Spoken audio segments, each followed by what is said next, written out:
오늘은 에베소서 2장 두 토막으로 크게 나눠서 우리가 공부를 해본다고 그랬어요. 일단 1절 한번 읽어보겠습니다. 그는 허물과 죄로 죽었던 너희를 살리셨느니라.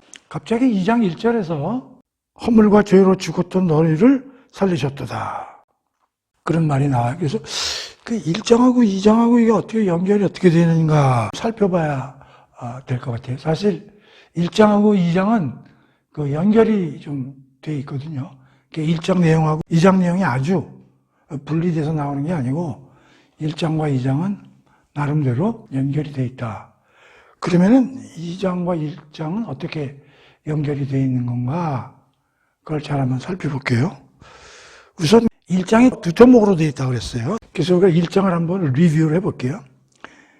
1장 앞부분은 하늘에 속한 신령한 복을 성부 하나님이 예수 안에서 성령님을 통해서 우리에게 주는 내용이 수록되어 있다고 그랬어요. 그래서 그 신령한 복에 대해서 4절부터 공부를 해봤죠. 되게 한 8개 정도로. 하나님이 우리를 택하셨다. 하나님이 우리를 자녀 삼으셨다. 그리스도 안에서 그 피로 말미암아 우리가 성장함을 받았다. 또 죄사함을 받았다. 5번째, 지혜와 계시형을 우리에게 주셔서 하나님의 때에 찬 경륜을 우리가 깨닫게 해주셨다. 그 다음에 그리스도 안에서 하늘에 있는 것이나 땅에 있는 것이나 모두 다 통일되게 하신다. 그 다음에 약속된 성령님을 우리 보내주셔서 인치시고 성령님이 기업의 보증을 삼으시게 해주셨다. 되게 이제 8개를 우리가 신령한 복으로 공부를 했잖아요. 그 중에서도 가장 중요한 게 뭐냐면 예수 그리스도 안에서 하늘에 있는 것이나 땅에 있는 모두 다 통일되게 하셨다. 이게 이제 하나님이 그리스도 안에서 성령을 통해서 하신 일 중에 특히 에베소서의 다른 서신서와 달리 특별한 주제로서의 성격을 보여주고 있다. 예수 그리스도 안에서 모든 하늘에 속한 것이나 땅에 속한 것이나 그리스도 안에서 통일되게 하려 하십니다. 이게 하나님의 전 우주적 계획이라고 그랬어요. 그 다음에 두 번째 토막에서의 핵심은 뭐냐면 사도 바울이 기도를 통해서 에베소서 신도들에게 하나님을 알게 해주십시오. 그 중에서 특히 3가지를 얘기를 했어요. 부르심의 소망이 무엇이고 기업의 영광의 풍성함이 어떻게 되며 하나님의 크나크신 능력을 알게 해달라. 그 중에서 특히 하나님의 크나큰 능력을 알게 하여 주세요. 이게 대표적인 얘기인데 잘 1장을 살펴보면 물론 찬송과 중보기도로 시작을 했지만 그리스도 안에서 통일되게 하려 하십니다. 모든 거를. 그러면 현재 어떻게 됐다는 거예요? 현재는 통일되어 있지 않다는 거죠. 그러니까 지금은 서로가 상생구조가 아니고 서로가 갈등이 일어나고 부조화가 일어나고 그러한 일들이 지금 일어나고 있기 때문에 그리스도 안에서 모든 걸 통일되게 하려 하십니다. 이렇게 말씀을 하신 거 아니에요? 그러니까 지금은 갈등과 부조화 속에 있는 거야. 그런데 이것을 통일되게 하려고 그러면 어떻게 돼야 돼? 쉽지가 않죠. 부조화 속에 있고 갈등 속에 있고 이런 전 우주의 메커니즘을 그리스도에서 통일되게 하려고 그러면 그게 우리 능력 같은 걸로 되겠습니까? 그래서 하나님의 엄청난 능력이 필요한 것이죠. 그러면 그리스도 안에서 모든 걸 통일되게 하려면 그거를 지금 방해하고 있는 어떤 요소들이 있는 거예요. 걸림돌, 갈등, 부조화 이런 말로 썼단 말이에요. 그러니까 그런 갈등과 부조화가 일어났기 때문에 하나님의 엄청난 능력이 필요해서 그걸로 그리스도 안에서 모든 걸 통일시킨단 말이에요. 그러면 지금 하나님의 능력이 없이는 안 되는 그 요소가 뭐냐는 거지. 그게 크게 2가지가 나타나 있는 거예요. 하나는 뭐냐면 인간의 상태야. 지금 인류의 상태가 워낙에 엉망이 돼가지고 하나님의 크나크신 능력이 아니면 그리스도 안에서 모든 걸 통일시키는데 엄청난 장애와 걸림돌이 된다는 거예요. 또 하나는 뭐냐면 유대인과 이방인 사이에 엄청난 담이 쌓여 있다는 거예요. 그 유대인들에게 그래서 하나님이 뭘 주셨어요? 율법을 주셨어요. 이방인에는 그런 게 없죠. 그러니까 유대인들이 그런 신성한 우리는 하나님이 주신 율법이 있는데 이방인들은 그런 게 없다는 거야. 쌍놈들이라는 거지. 그들하고 화합이 될 수가 없어. 담이 쌓여 있는 거야. 그러니까 우리가 1장을 통해서 그리스도 안에서 모든 걸 통일시키려면 엄청나게 큰 하나님의 능력이 필요한데, 그럼 현재는 어떠냐? 통일되는데 어려운 요소가 두 가지가 존재한다는 거예요. 자, 그래서 1장과 2장이 연결이 되는데, 어떻게 연결이 되냐면 2장에서는 우리가 두 개 토막으로 공부를 해야 된다고 그랬잖아요. 첫 번째 토막에서 뭘 공부하냐면 이 인간의 상태, 인류, 모든 인류의 상태가 어떻길래 그게 그리스도 안에서 통일되는데 엄청난 장애 요소가 되고 있다는 거예요. 인간의 상태가. 그래서 2장 1절에서 지금 딱 뭐가 나와? 허물과 죄로 죽었다. 그러니까 인간이 허물과 죄로 완전히 죽은 상태가 돼가지고 그리스도 안에서 통일을 시키려면 하나님의 어마어마한 능력 아니면 해결이 안 된다. 그래서 첫 번째는 인간의 상태, 이게 장애물 첫 번째구나. 두 번째는 2장 11절부터는 뭐가 나오냐면 유대인과 이방인 사이에 이 어마어마한 담, 이게 허물어져야 그리스도 안에서 통일이 될 거 아니야. 그러니까 인간이 제 역할을 찾아야 되고, 두 번째는 유대인과 이방인 간의 민족과 민족 간의 싸움이 일어나고 담이 쳐져 있는 걸 이게 혁파돼야 이게 통일이 되는 거 아니야. 그래서 2장에서 첫 대목에서는 어떻게 하나님이 예수 그리스도 안에서 인간의 타락과 허물과 죄로 죽은 이거를 어떻게 하나님과 화평하게 만드는가 하는 거와, 두 번째 유대인과 이방인 간의 이 어마어마한 벽, 이걸 예수 그리스도 안에서 허물어서 예수 그리스도 안에서 모든 것들이 재통합되고 연합되게 할 수 있는가에 관한 얘기를 2장에서 찾아보려 하는 것이다. 그러니까 이제 1장과 2장이 좀 연결이 되잖아요. 그렇죠? 그래서 2장 공부하기 전에 1장과 2장의 그 연결고리를 우리가 이해를 하고 들어가야 된다. 그래서 1장과 2장은 떨어져 있는 주제가 아니고 연결되어 있는 주제다. 두 가지 주제입니다. 인간이 어떤 상태에 있기 때문에 통일되는 게 이렇게 어려운가? 도대체 민족과 민족 간에 어떤 문제가 있어가지고 통일되는데 이게 어려움이 있는가? 근데 이거를 누가 해결한다는 거야? 하나님이 크신 능력으로 해결해 나가신다는 거죠. 누구 안에서? 그리스도 안에서. 그 내용이 세부적으로 2장에서 펼쳐진다 하는 겁니다. 그래서 오늘은 첫 번째 2장 1절에서 10절까지 그걸 공부해 보도록 하겠습니다. 자, 그렇게 길지는 않으니까요. 한번 읽어보겠습니다. 그는 허물과 죄로 죽었던 너희를 살리셨도다. 2절.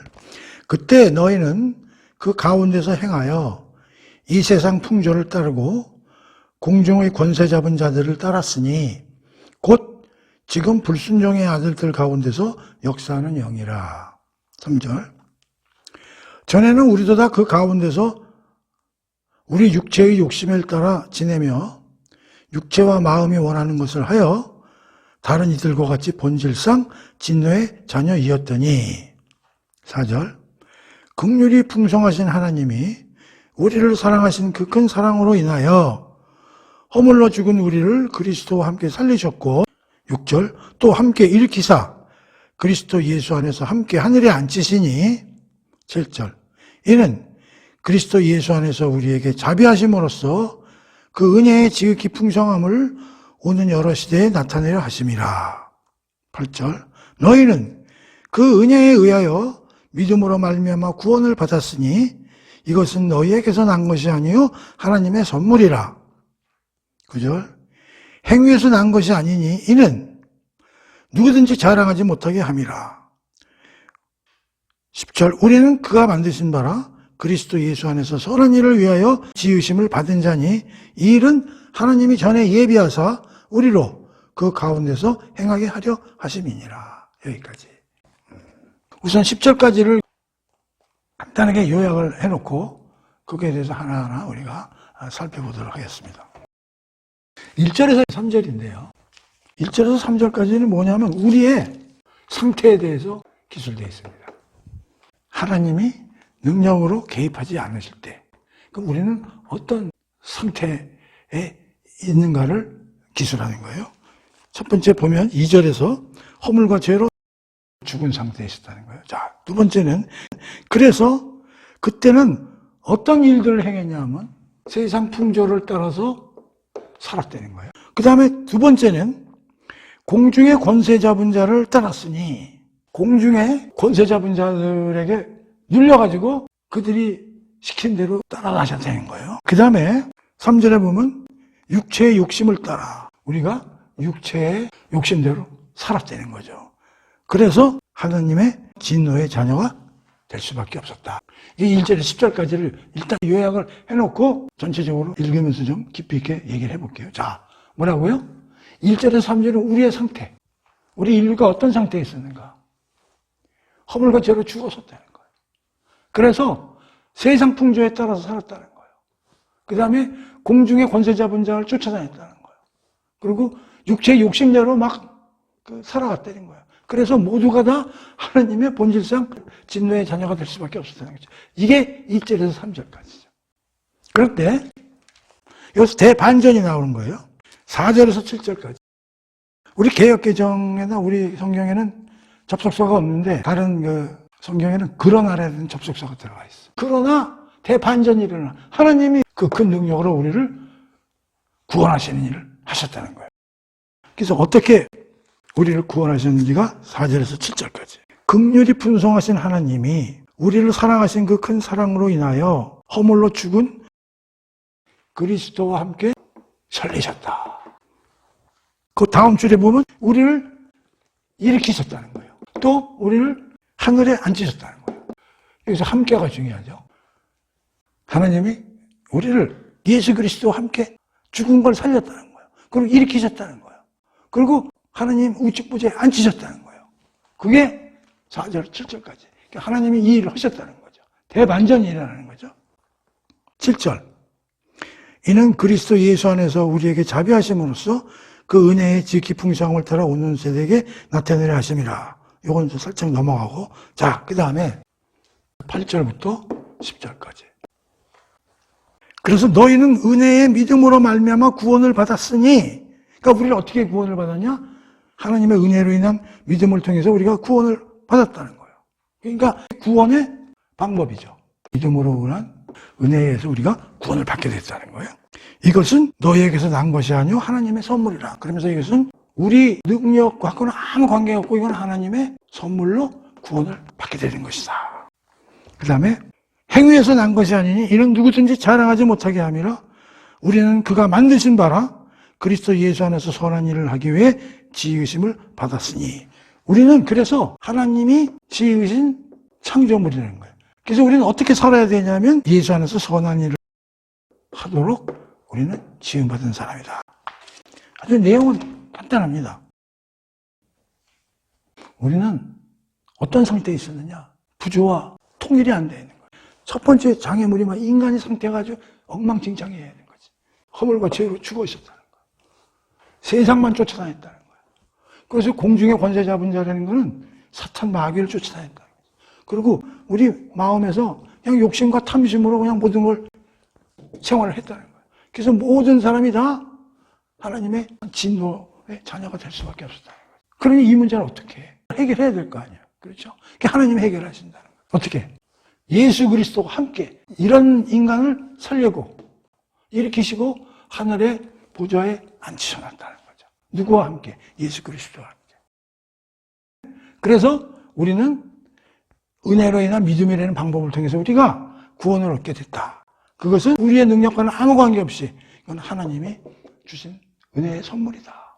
따라서 우리는 예수 그리스도 안에서 선한 일을 하면서 살도록 하기 위해서 하나님이 우리를 살려놓으셨다 하는 것이 2장 1절에서 10절까지의 내용입니다. 아주 심플하죠. 이걸 우리 하나하나 풀어나가자 이런 얘기죠. 가만히 보면 되게 다 우리가 대충 아는 내용이에요. 로마서하고 다 관련이 되는 내용들이에요.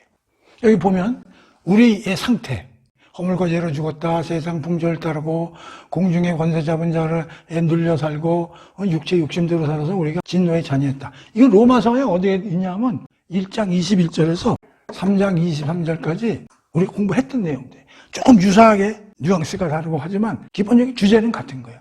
이방인이나 선한 척하는 놈이나 유대인이나 다 죄인이라는 거죠. 그래서 이 세상에서 누구도 하나님 앞에서 의롭다 할 자가 없느니라라고 로마서에서 우리가 공부했던 거예요. 그 다음에 우리가 3장 24절에서 로마서에서 어떻게 했어요? But now. 그러나 우리 살았다. 3장 23절까지는 뭐예요? 다 죽은 거지. 의로운 사람이 없으니까 하나님 앞에서. 근데 끝나냐? 아니라는 거예요. 하나님이 그리스도를 통해서 우리를 살리셨다는 내용이 나오기 시작하는 거예요. But now, 기억나요? 이게 이거죠. 여기서도 반전이 일어나죠. 그러나 그 다음에 여기서 그리스도와 함께 살리셨다.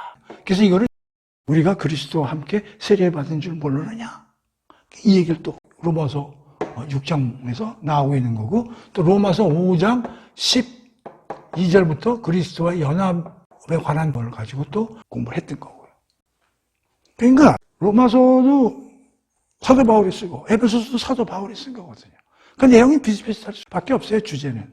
그러나 형식이나 단어나 낱말이나 이런 것들을 다소 변화를 주면서 썼을 뿐이다, 그런 얘기죠. 그래서 에베소서 공부를 하면서 로마서도 같이 여러분들이 찾아가면서 공부를 하면 굉장히 좋습니다. 자, 우선 하나하나 우리가 살펴보도록 하겠습니다. 우선 허물과 죄로 죽었다. 그래서 죽었다라고 그러는데, 그럼 하나님 안 믿으면 뭐 우리가 다 죽은 사람인가? 뭐 이렇게 이제 얘기를 할 수가 있죠. 그럼 여기서 죽었다의 개념은 뭐냐? 영적으로 죽었다, 그런 뜻입니다. 그럼 영적으로 죽었다는 개념은 뭐냐? 하나님과의 관계가 끊어졌다, 그런 얘기예요. 우리가 영적으로 죽었다는 개념은 하나님으로부터 우리가 등지고 살고 하나님과의 교제와 관계가 끊어졌다. 그게 영적으로 죽은 겁니다. 여기서 보면 허물이라는 건 뭐냐면, 우리가 무슨 일을 할 때 어떤 기준이 있을 때 거기서 벗어난 걸 허물이라고 그러는 거예요. 이 죄라는 것은 이 히브리어 말로 하면 뭐냐면 규칙을 어기다, 이런 뜻보다는 관역을 빗나가다. 그러니까 그 관역을 하나님으로 보면 되지. 그러니까 이 죄라는 게 뭐냐면 하나님을 정확히 벗어났다, 그런 얘기예요. 우리가 하나님을 향해 있어야 되는데 그게 죄죠. 그걸 우리는 원죄 그러는 거죠. 그래서 우리는 죄도 대문자 씬도 있고 소문자 씬도 있다고 로마서 공부에서 했지 않습니까? 그러니까 하나님을 벗어나면 그걸로 인해서 모든 짠짠한 자범죄들이 파생돼서 일어나는 것이죠. 그렇죠? 그러니까 여기서 허물과 죄로 죽었다는 얘기는 하나님으로부터 우리가 등지고 관계가 끊어졌다. 그걸 다른 말로 하면 영적으로 죽었다, 이렇게 표현하는 것이다, 그런 얘기죠. 그러면 이게 일부 사람만 죽은 겁니까? 모든 인류가 다 이런 상태에 있는 겁니까? 라고 우리가 퀘스천을 던질 수 있어요. 정답은 뭡니까? 모든 인류가 다 영적으로 죽은 겁니다.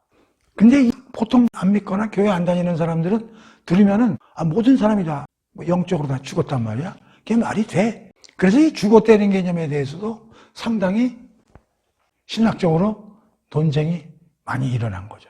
다 죽은 거? 아니야. 그거 받아들일 수 없어. 역사적으로, 신학적으로 펠라기우스주의라는 게 이제 그 이후에 나타나게 됩니다. 그러니까 이 펠라기우스라는 사람은 어떤 생각을 하냐면 두 가지가 있어요. 우린 중립적이야. 우리가 무슨 뭐 다 죄로 인해서 죽어. 애들이 태어나면 걔네 뭐 무슨 죄를 졌어. 그렇게 이쁜 애들. 걔들은 중립적이지. 물론 자라면서 죄를 지을 수는 있지만 태어날 때는 중립적이지. 그렇게 생각하는 게 펠라기우스주의고. 또 하나는 뭐냐면, 그래, 뭐 죄가 있다고 해도 조금 있는 거지. 그 완전히 죄를 지은 건 아니지. 그래서 우리 정통주의 신학이나 성경에서는 인간은 태어날 때 완전 타락, 토탈 디프레비티라고 설명을 합니다. 근데 이거에 대해서 우리는 못 받아들이겠다. 그게 펠라기우스주의입니다. 그런 신학적인 파트들이 일어났던 거죠. 정통주의 신학에서 어긋나는 거죠. 그 뒤에 아르미니스주의라는 사람들이 또 나타났어요. 아르미니스주의. 그들도 토탈 디프레비티에 대해서는 받아들이지 않습니다. 그래서 에베소서 2장 1절이 그렇게 중요한 겁니다. 허물과 죄로 죽었다. 딱 선포했잖아요. 약간의 허물과 죄로 일부 사람들은 죽었다. 그렇게 서술하고 있지 않잖아요. 그래서 우리가 에베소서 2장 1절은 굉장히 중요한 구절입니다. 우리 인류의 상태를 선포하는 아주 귀중한 구절입니다. 그러니까 펠라기우스주의나 아르미니스주의를 주장하는 사람은 다 에베소서 2장 1절을 받아들이지 않는 거죠. 그러나 우리가 알지만 성경은 하나님의 영감으로 쓰여진 하나님의 말씀이기 때문에 그걸 받아들여야 되는 거죠. 그렇죠? 그러니까 우리가 허물과 죄로 죽었다는 데서 우리는 토탈 디프레비티다. 그리고 이건 모든 인류에 다 해당되는 것이다. 그걸 우리가 알아야 되겠다 하는 얘기입니다. 두 번째, 그렇게 된 사람들은 도대체 어떠한 삶을 살아가고 있는 것인가? 여기 세 가지가 나와 있어요. 세상의 풍조를 따르고 공중의 권세 잡은 자에게 따라다니고 육체의 욕심대로 생활을 할 수밖에 없다고 에베소서에 기록되어 있는 것이죠. 그러면서 세상 풍조를 따른다는 게 뭡니까? 허물과 죄로 죽은 사람들은 하나님을 향해서 있지 않으니까 어떻게 돼? 자기 스스로 살아나갈 수밖에 없는 거죠. 누구에게 기댈 데가 없는 거예요. 그러니까 허물과 죄로 죽은 사람은 특징이 뭐냐면 자기 스스로 개척해 나가야 돼. 뭐든지. 그렇지 않으면 하나님이 아닌 엉뚱한 사람들한테 기대든가. 그게 우상숭배죠. 점치러 다니고. 그럴 수밖에 없는 거죠. 그런 사람들이 하는 게 뭐냐면 세상 풍조를 따른다. 자기를 리딩해 줄 사람이 없으니까 자기 스스로 개척해 살아야 돼. 가치관도 자기가 세워야 되고. 근데 그게 쉽지가 않아, 인간이. 타락하고 죄인이니까. 그러니까 어떻게 되냐면 세상의 패션에 따라 휘청휘청 하는 거예요. 세상 풍조 따라 산다는 건 세상의 트렌드에 따라 왔다 갔다 사는 거예요. 특히 디자인 같은 게 일하는 사람들 보면 매년 파리, 프랑스 이런 데 가가지고 패션 대회도 참여해가지고 그 해 패션 같은 걸 많이 공부하고 오지 않습니까? 이게 세상 풍조라는 거죠. 매년 바뀌잖아요. 디자인 같은 것도. 그러니까 우리 인간들도 하나님을 버리는 인간들은 세상의 패션과 가치관에 따라 그때 중심 없이 살 수밖에 없는 거죠. 그게 세상 풍조대로 사는 거죠. 세속주의라는 게 뭐냐면 하나님을 모르고 사는 게 세속주의입니다. 세속에 빠진다는 얘기가 바로 세상 풍조에 따라다닌다는 게 바로 세속주의입니다. 두 번째는 인본주의입니다. 내가 최고지. 그렇지, 하나님은 없는데 누굴 믿고 살아? 내가 최고지. 그게 인본주의예요. 그 다음에 물질주의입니다. 우리가 스피릿이 날아갔기 때문에 돈, 권력, 명예, 여기 미쳐서 돌아다니는 거예요. 이게 물질주의 아닙니까? 오늘날 그렇잖아요. 모든 인간들이 지금 전부 주식하고 앉아있고 부동산 사가지고 전부 투기하려고 그러고 먹방에 나가고 앉아있고 말이에요. 놀러 다니고 전부 그런데 팔려가지고. 그 다음에 상대주의입니다. 진리라는 게 없어. 진리라는 건 시공간을 통해서 정해져 있는 건데 그게 없는 거예요. 상대주의예요. 지금 세상에 하는데 진리가 어디 있어? 어떤 사람이 뭘 얘기하면 그런데 네 말도 내가 일리가 있어. 그러니까 내 말도 네가 좀 인정해줘. 이런 거예요. 상대주의. 기준이 없는 게 기준이. 실용주의. 그럼 나한테 조금만 이익이 되면 그냥 되는 거야. 그 옳고 그름은 중요치 않아. 돈이 되고 나한테 이익이 되면 그게 최고죠. 이런 것들이 오늘날 세상의 트렌드라는 거지. 이렇게 휘청휘청하면서 살 수밖에 없다는 거죠. 그래서 우리는 하나님을 등지고 살면은 뭐와 같으냐? 뿌리 뽑힌 나무와 같다. 뿌리 뽑힌 나무. 뿌리가 뽑힌 나무 어떻게 돼?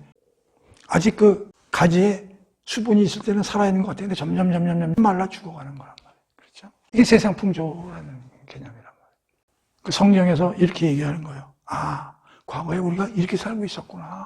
왜? 허물과 죄로 죽어 있었기 때문에. 영적으로 죽어 있었기 때문에. 자, 두 번째 얘기 뭐라고 그러냐면 공중의 권세 잡은 자를 따랐으니 곧 지금의 불순종의 아들 가운데서 역사하는 영이라. 여기서 공중의 권세 잡은 자는 사탄 마귀를 뜻합니다. 눈에 안 보이는데요. 근데 이제 이게 문제야. 눈에 안 보이거든, 이게. 하나님의 의지하면서 사는 사람, 특히 성경을 공부하지 않은 사람은 눈에 안 보이지만 어마어마한 영적 존재가 이 공중과 하늘에 존재한다는 사실을 몰라요. 근데 그게 어마어마한 권세를 가지고 우리의 불순종의 아들들, 하나님을 안 믿는 사람들을 컨트롤하고 있다는 얘기 아닙니까?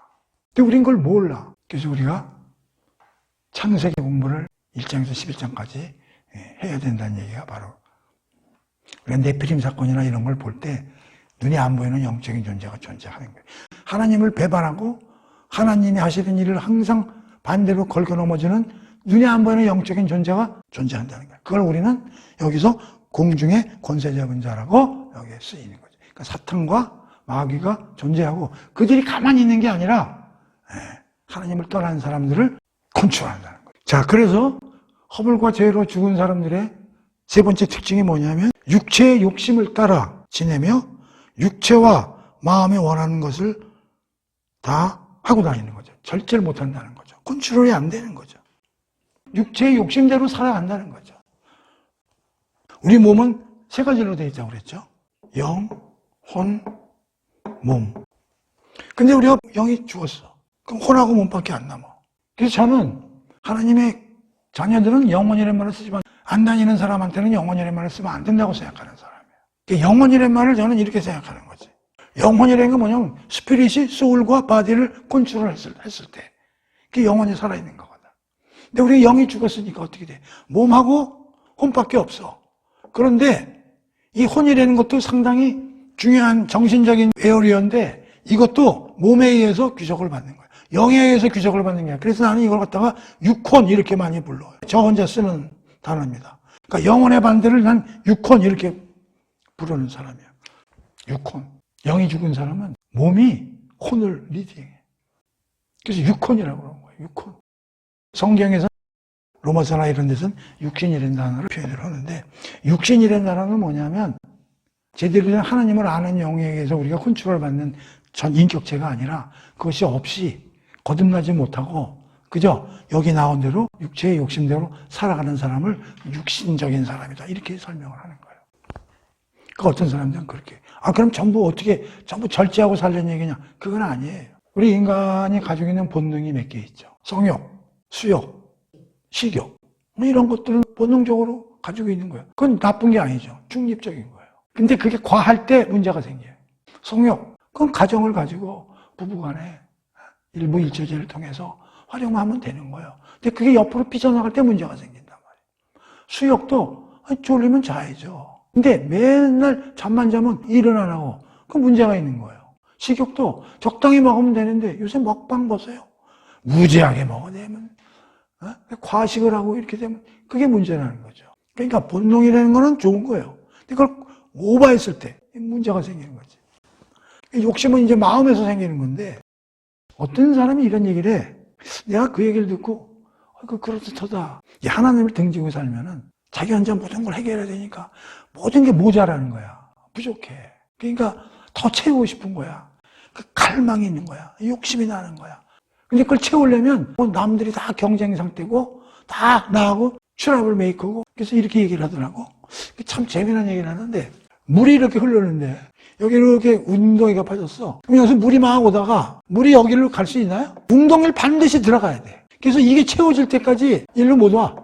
우리가 전부 이런 구렁텅이에 빠져가지고 모든 게 갈망하고 모자라고 욕심이 덩어리가 있다는 거야. 이게 채워지기 전까지는 이 물이 이쪽으로 못 흘러간다는 거지. 근데 우리가 욕심이 채워지나요? 우리가 살아보지만 인간의 욕심은 끝이 없지. 하나님이 채워주시기 전에는 안 채워집니다. 그리고 하나님이 우리는 어마어마하게 크게 만든 존재이기 때문에 웬만큼 뭐가 들어와가지고는 채워지질 않아요. 그게 남을 생각할 겨를이 없는 거지. 이놈의 욕심, 탐심이죠. 이것도 우리 로마서에서 7장에서 율법 공부하면서 조금 배웠어요. 이 죄라님이 우리 몸에서 꽈리를 들고 있다가 이 계명이나 법률이 있으면 그걸 틈타가지고 우리를 탐욕스럽게 만든다. 로마서 공부할 때도 공부를 했는데 바로 이거. 자, 그래서 허물과 죄로 죽은 사람들은 이런 길을 간다는 거죠. 세상 풍조에 휩쓸리고 사탄 마귀에 휩쓸리고 욕심에 휩쓸리고 이렇게 산다는 거예요. 그래서 결과적으로는 어떻게 됐냐? 본질상 하나님의 진노의 자녀였더라. 본질이라는 건 뭐야? 태어날 때부터 우리가 그런 속성을 가지고 나온다는 거예요. 왜? 우리가 아담의 허리에서 나왔기 때문에. 그게 1절에 3절에 우리가 처한 상황이다. 그런 이야기죠. 근데 이거를 인정 안 하는 사람도 있다고 그랬어요. 펠라기우스주의나 아라니스주의. 그러나 그런 사람들은 다 이단적이다. 자, 그 다음에 4절에서 7절입니다. 이 4절에서 그런 아래는 접속사가 우리 성경에는 빠져 있다는 얘기예요. 로마서 할 때 3장 24절인가에서 But now 그것도 우리가 빠져 있다고 그랬어요. 그러나 이제는 살았다. But now God Father 이렇게 영어 성경에 되어 있어요. 그러나 우리 하나님이 이런 얘기죠. 자, 그럼 하나님이 어떻게 하셨느냐? 긍휼이 풍성하신 하나님이. 그런데 여기서 하나님을 어떻게 표현하냐면 긍휼이 풍성하신 그렇게 얘기를 해요. 하나님이 이런 사람을 갖다가 대반전에서 살리시는데 이뻐서 살리셨겠어요. 그래서 4절에서 7절 사이에 하나님과 관련된 낱말을 몇 개 제가 뽑아볼게요. 4절에서 어떤 하나님이에요? 긍휼. 그 다음에 사랑이라는 단어가 사랑, 큰 사랑. 그 다음에 가로 열고 은혜라는 말이 나오죠. 그 다음에 7절에 자비. 그 다음에 8절에 은혜라는 말이 나오잖아요. 제가 이걸 보면서 하나님은요, 긍휼의 하나님, 사랑의 하나님, 자비의 하나님, 은혜의 하나님이다. 이런 인간을 갖다가 하나님이 살리시는데 뭐가 이쁘다고 하나님이 우리를 살리시겠어요? 이런 하나님의 마음과 본성이 없으시면 우리가 살아날 수가 없는 거지. 그럼 여기서 긍휼, 사랑, 자비, 은혜. 긍휼은 뭐예요? 긍휼은 이거예요. 지옥 가까이 떨어져가지고 막 타락하네. 그 보니까 하나님이 안쓰러워. 내버려두면 더 지하실로 내려갈 것 같으니까 저거 빨리 꺼내줘가지고 제대로 사람 만들어야지. 그게 긍휼한 마음이야. 우리가 어디 가다가 물속에 빠진 사람 보면 저 사람 누가 와서 안 살려주나? 마음이 아파. 그걸로 끝나면 긍휼이 아니야. 들어가서 그걸 꺼내줘야 돼. 꺼내주는 마음. 그게 긍휼의 마음이야. 이건 하나님이 여행 가질 수 있어요. 자, 사랑. 하나님의 사랑은 아가페 사랑이죠. 모든 걸 다 내려 쏟는, 보호해주고 자기를 희생해서 걔가 잘 되도록 하는 게 모든 사랑이죠. 자비는 뭐야? 아무리 잘못해도 포용해주고 괜찮아 그 자비. 은혜는 뭐야? 자, 은혜라는 얘기는 뭐 수십 번 나오잖아. 받을 가치가 없는 자에게 공짜로 무료로 주신 하나님의 선물. 자, 그럼 이거 순서가 있을까요? 저는 이게 순서가 있다고 봅니다. 이게 은혜가 제일 앞에 나오는 게 맞는 것 같아요. 하나님의 은혜 속에서 긍휼, 사랑, 자비가 다 나오는 거지. 근데 이걸 네 가지를 다 동시에 써도 된다. 근데 여기서는 한 단어 한 단어 한 단어 이렇게 나오니까 이걸 여러분들은 통으로 하나님의 은혜로부터 사랑, 자비, 긍휼이 다 내려오는구나. 그러면서 긍휼이 뭐라고 그래? 풍성이란 말이 나와. 그 다음에 7절 보세요. 7절은 또 무슨 단어가 나와요? 예수 그리스도 안에서 우리에게 자비하시는 은혜의 풍성함 앞에 또 뭐가 나와? 지극히 크신. 이런 긍휼과 사랑과 자비와 은혜가 풍성하대. 풍성하다는 건 뭐야? 이건 흘러넘친다 그런 얘기잖아요. 최상급이라고 그랬잖아. 근데 사도 바울은 여기다가 하나를 더 집어넣어. 부사를 지극히. 하나님은 긍휼하시고 자비하시고 은혜로운 하나님 그렇게 써도 되는데 그것이 풍성하대. 근데 그것도 모르지 않아서 지극히 풍성하대. 사도 바울의 글을 쓰는 수법이라고 그럴까? 하나님의 그 은혜가 어마어마한 것을 표현하기가 어려우니까 풍성함, 지극히 풍성함 이런 단어를 쓴단 말이에요. 자, 봅시다. 긍휼이 풍성하신 하나님이 우리를 사랑하신 그 큰 사랑으로 또 사랑도 앞에 또 큰 자를 붙여 또 참나.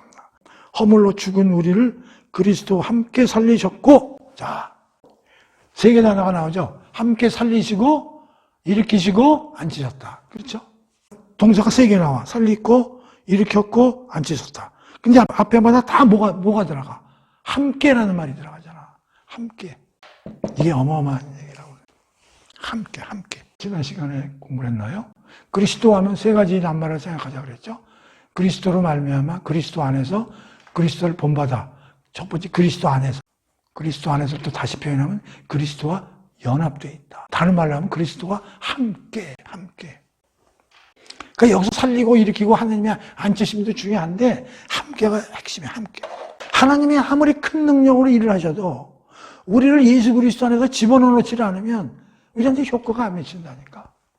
그래서 지난 시간에 하나님의 큰 능력하면서 어떻게 표현했어요? 하나님의 능력이 그리스도를 살리시고 앉히시고 모든 사람 위에 뛰어나게 하시고 모든 걸 복종하게 하시고 이게 하나님의 큰 능력이라고 그랬잖아.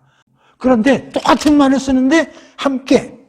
그러니까 이게 뭐냐면 하나님이 그리스도에게 하신 모든 능력이 그대로 우리에게도 적용하셨다 그러니까 그게 함께라는 게 들어가니까 함께. 이게 어마어마한 일이죠.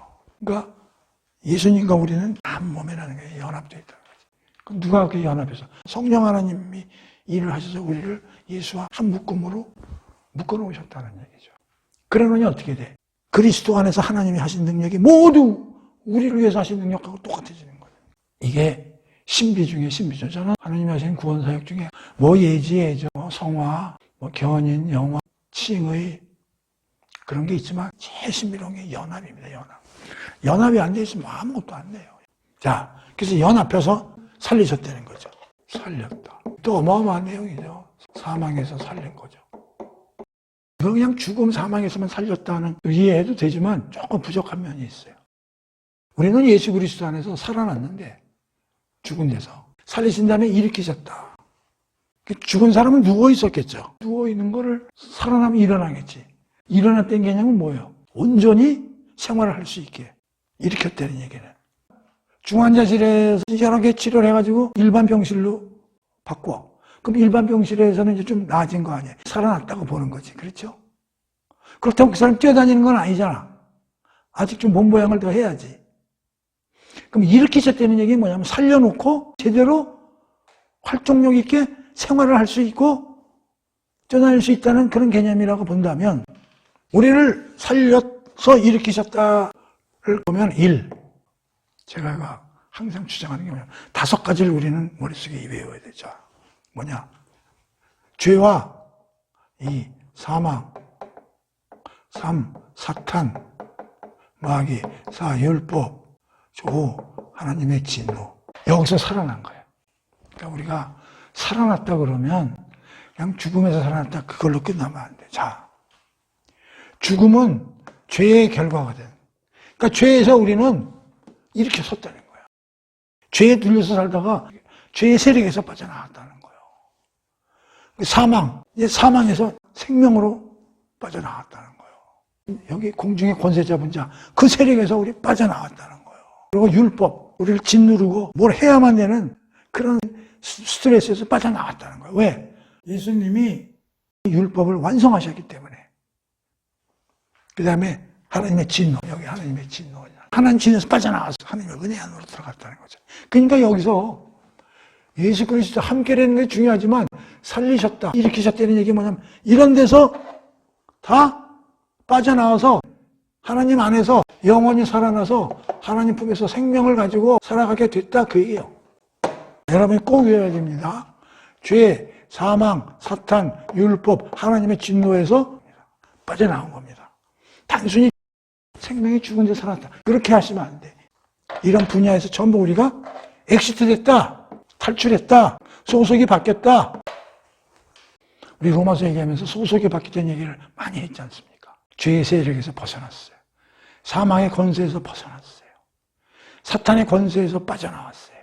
율법을 지켜야 되는 그런 스트레스 버든에서 빠져나왔어요. 하나님의 진노하라는 데서 빠져나와서 뒤집으면 어떻게 돼? 죄에서 우리는 하나님의 은혜 속으로, 사망에서 영생으로, 사탄에서 하나님 속으로, 율법에서 믿음으로, 그 다음에 하나님의 진노에서 하나님의 사랑 속으로 이렇게 바뀐 거예요. 그게 예수 그리스도께 살았다 그런 뜻이다 이 말이에요. 그렇게 이제 이해를 하시고 그 다음에 예수 그리스도와 함께 하늘에 앉히시니 이게 중요해. 8절 앉히시니 이거를 또 해석을 또 달리하는 사람도 있고 어렵게 생각하는 사람이 있는데 자 앉히시니 어디에 앉혔다는 얘기예요 지금 우리를. 그리스도와 함께 모든 게 일어나니까 지금 예수님이 어디 있어요? 하나님의 우측 보좌죠. 하나님의 권세를 위임받아가지고 모든 걸 통치하고 계신다고. 그게 우측 보좌거든. 근데 여기에 우리를 같이 앉히셨다 이렇게 돼 있다고. 근데 잘 들으세요. 여기 시제가 뭔지. 시제, 뭐 과거 분사인데 분사라는 건 과거와 현재가 있으면 이렇게 쭉 연결되어 있는 거예요. 과거 완료. 그러니까 이미 우리는 앉아 있는 거예요. 그러니까 사람들이 이걸 해석할 때, 우리 죽으면은 예수 그리스도가 있는데 간다. 이렇게 생각하잖아요. 그게 아니라니까. 지금 앉혔다. 하나님이 앉혔다. 우측 보좌에 앉혔다. 과거 시제라니까. 앉아 있는 거예요, 우리가 지금. 그 사람들이 이렇게. 아니, 우린 지금 여기 발 딛고 있는데 뭘 앉아 있어요? 예수님은 저 위에 어디인가 있겠지. 예수님이 재림하고 나서 우리가 가든지, 그렇지 않으면 우리가 죽었을 때 그 영이 가가지고 예수님하고 같이 있는 거. 그거는 해석이 맞는다고 그러는데 지금 우리는 지금 발이 지금 땅에 있는데 그게 과거 시제로 쓸 수 있나요? 라고 얘기할 수 있죠. 어렵습니다. 근데요, 우리는 몸하고 혼하고 영을 그냥 붙여서 쓰겠습니다. 복합체적 유기체이기 때문에 떨어져 있지는 않죠. 근데 성경에서 신비가 뭐냐면 성령 하나님이 우리를 예수 그리스도 함께란 말이죠. 함께. 그럼 예수와 우리가 어떻게 함께 묶이냐고. 자꾸만 몸을 생각하면 묶인다는 게 이해가 안 돼. 그럼 함께 묶었다는 거는 뭐를 묶었다고 생각하면 돼? 영을 묶었다고 생각하시라고. 영을 예수와 묶었다. 함께라는 단어가. 일단 바디는 제껴놓으라고. 영은 하나님하고 예수님하고 묶였다. 그럼 이해가 돼요? 예수와 우리가 영적으로 묶였다면 그분이 지금 앉아있으면 우리 영도 거기 가서 앉아있는 거죠. 그럼 또 이렇게 물어. 그럼 우리가 영과 이게 몸이 쫙 분리돼가지고 몸은 여기 있고 우리 영은 그럼 거기 가서 예수님하고 영적으로 지금 있는 거냐? 이게 굉장히 어렵습니다, 사실. 논리적으로, 과학적으로 증명할 수가 없기 때문에. 그런데요, 어떤 신학자가 아주 재미난 얘기를 하나 했어요. 존 라이트가 그런 얘기를 했나? 우리 어머니하고 우리 부모님하고 같이 살았었어. 한 집에서 같이 생각과, 우리도 영이 있으니까, 인간도 영적이잖아요. 부모님과 잘 화해하고 영적으로도 교류하면서 살았어. 근데 내가 부산으로 직장을 옮겨갔어. 그러면 부모님과 나는 몸은 떨어져 있지. 근데 영적으로 떨어져 있나? 영적으로 떨어져 있다는 얘기는 부모님과 내가 영적으로 교통이 안 된다는 얘기거든. 몸은 지금 교통이 안 되지. 난 부산에 가 있으니까. 영적으로도 떨어져 있는 건가? 교통이 안 되나, 우리 영적으로? 그래서 어떤 사람이 인터넷을 생각해, 화상통화를 생각해봐라. 요새 얼마나 좋냐? 전화하면은, 아버지 얼굴 다 나오고, 거기서 어머니 잘 계시죠? 무슨 일 없죠? 왜 안 돼? 몸이 떨어져 있다고. 무슨 영적으로 왜 교류가 안 돼? 같은 마음과 같은 영적으로 교류가 되지. 이 세상에서도 그런 기구 가지고도 교통이 되는데, 하나님이 움직이는 이 세상, 만물을 창조하신 하나님이 우리의 영과 예수 그리스도의 영이 연합돼서 거기에 우리가 앉혀서 놨다는데 그거 안 되고 그걸 우리가 죽어서나 예수님 재림 때나 그런 게 해결될 문제라고 생각하는 것은 잘못된 생각이다. 그래서 우리는 기도라는 걸 통해서 성령님을 통해서 예수 그리스도와 영적으로 교합하고 같이 있다는 얘기입니다. 그걸 우리가 이해를 해야 돼요. 오케이. 굉장히 중요한 사실입니다. 과거 시제입니다. 과거 시제. 그리고 앉혔다는 얘기가 뭐냐면 예수님이 지금 모든 걸 컨트롤하고 계시잖아요. 모든 걸. 근데 그분하고 같이 우리가 같은 자리에 있다는 거예요. 그러니까 여기서 우리 크리스찬은 우리가 얼마나 자존감이 있고 명예롭고 책임감 있고 성숙하고 이런 사람이라는 걸 우리가 알아야지. 몸은 비록 여기 있지만 우리의 영은 예수님과 그런 자리에 같이 있다 이 말이에요. 그럼 몸은 어떻게 됩니까? 얘기를 해줘야지. 1. 죄의 세력과 사탄의 시스템에서 엑시트 벗어났다고. 영적으로 벗어났지만 우리 몸도 벗어났어. 그래서 이걸 죄에 대해서도 죽었다 이렇게 설명을 한 거예요. 그런데 우리 요 몸에 아직 그 죄된 놈이 여기 꽈리를 들고 와서 습관적으로 앉아 있는 거예요. 그게 문제예요. 그래서 로마서에서 뭐라 그랬어? 우리는 죄의 세력과 시스템에서 벗어났지만 아직 요 몸에 꽈리를 틀고 죄된 놈이 세력에서는 빠져나왔지만 있으니까 우리가 걔한테 질 수는 없지 않느냐. 그러니까 우리가 행실을 어떻게 돼? 우리가 영으로 몸을 죽여서 의의 병기로 하나님께 우리의 몸을 드려야 된다. 이게 우리 로마서에서 배웠잖아요. 그러니까 우리는 이제 성화에 나가면서 그 찌꺼기를 이제 하나씩 발라내는 것이죠. 무슨 말인지 아시죠? 그러니까 몸하고 영에 대해서 우리가 어떻게 우리가 구분해서 이해를 해야 되냐 하는 걸 좀 말씀을 드려봤습니다. 멋지잖아요. 우리가 예수님 옆에 딱 앉아있는 거예요. 모든 만물의 우두머리, 교회의 우두머리는 예수님의 지체라고 그랬잖아요. 지난 시간에. 7절. 그 다음에 이제 우리가 그런 구원을 얻는 방식에 관한 문제인데 우리는 그리스도 예수 안에서 우리에게 자비하심으로써 그 은혜의 지극히 풍성함을 오는 여러 시대에 나타내려 하심이라. 이건 뭐냐면 하나님이 그리스도와 함께 우리를 살리시고 일으키시고 앉히신 건 뭐야? 하나님의 엄청난 능력을 모든 우주 만물에 알리려 하심이니라. 내가 이렇게 영광스러우고 능력이 있는 사람이야. 그걸 나타내려 하심이라. 그런 얘기. 그러니까 우리를 단순히 살리는 것만으로 만족하시지 않고 내가 영광의 하나님이라는 걸 알리시는 목적도 있었다. 그런 얘기죠. 자, 그 다음에 너희는 그 은혜에 의하여 믿음으로 말미암아 구원을 받았으니. 여기서 구원의 방식이 나오는 거죠. 믿음으로 말미암아 우리가 구원을 얻는데 그렇게 쓰지 않죠. 믿음 앞에 뭐를 써요? 은혜죠. 믿음으로 말미암아 우리가 구원을 얻는데 이 믿음은 우리가 스스로 하는 믿음이 아니라 하나님의 은혜로부터 믿게 해주신다 그런 얘기요. 그러니까 믿음이라는 행위는 우리가 주체가 아니고 하나님의 은혜라고. 하나님의 은혜. 하나님의 은혜가 밑에 있기 때문에 우리가 믿어지는 거예요. 그래서 믿음은 하나의 창구다. 하나님의 은혜를 통해서 우리를 믿음이라는 방법을 통해서 우리를 믿게 해주신다 그런 얘기예요. 그래서 우리가 믿음은 항상 좌측의 은혜, 오른쪽에 순종이라는 단어를 같이 놓고 패키지로 이해해야 된다. 로마서 공부할 때 우리가 공부를 했죠. 은혜에 의하여 믿음으로 말미암아 구원을 얻었다. 그러니까 우리가 구원 얻은 거는 우리의 능력과는 아무런 관계가 없다 하는 걸 여기서 얘기해 주는 거죠. 이것은 너희에서 난 것이 아니요 하나님의 선물이다. 하나님이 전적으로 공짜로 주신 선물이다 그런 얘기죠. 구원은 은혜로 인한 믿음으로 우리가 구원을 얻었다. 믿음은 내 행위로 얻은 게 아니다.